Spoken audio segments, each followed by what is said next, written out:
Imagine a socialist, someone committed to the idea of greater economic equality. Now imagine that the same socialist is also really, really rich. For most people, there's something at least a little uncomfortable about this picture, and for others, it's a clear case of hypocrisy. After all, if you think more equality is better, then why don't you just increase it by giving away your excess wealth? And if you support changes that would redistribute your wealth to others, why not just do that yourself too?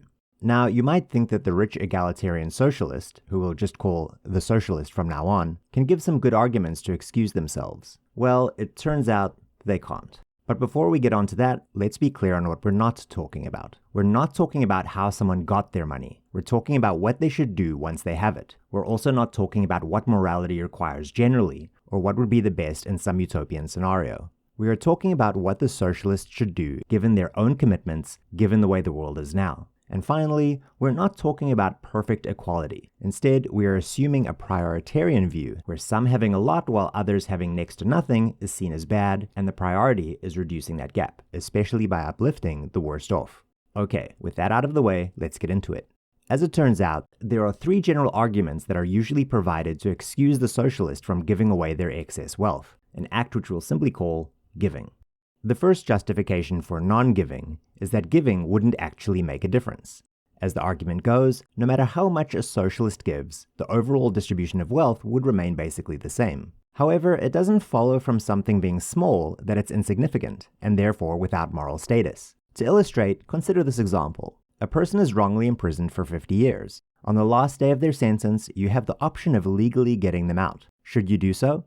I think most people would say you have an obligation to free that person, even though that one day is almost nothing when compared to the thousands already spent on the inside. Similarly, if you believe that an unequal distribution of wealth is unjust, you should take actions to reduce it, no matter how small. And even the smallest donation will change the overall distribution of wealth. Yet even this is misleading, because it gives the impression that you'd just be throwing your money into some abstract problem to discharge a personal moral obligation.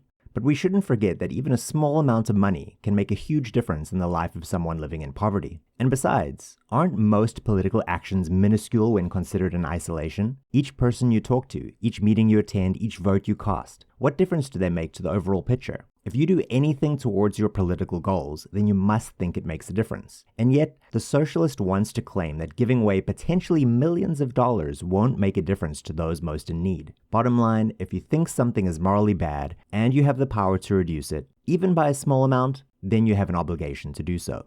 Next, non-giving is sometimes defended by saying that individuals are not obliged to decrease inequality. Rather, as the argument goes, we should focus on the sources of the problem, like unjust economic or social forces that create inequality. For example, Rawlsian liberals see justice as the product of institutions and laws, so we should pursue justice by working on those, and we have no obligation to further the same ends in our private actions.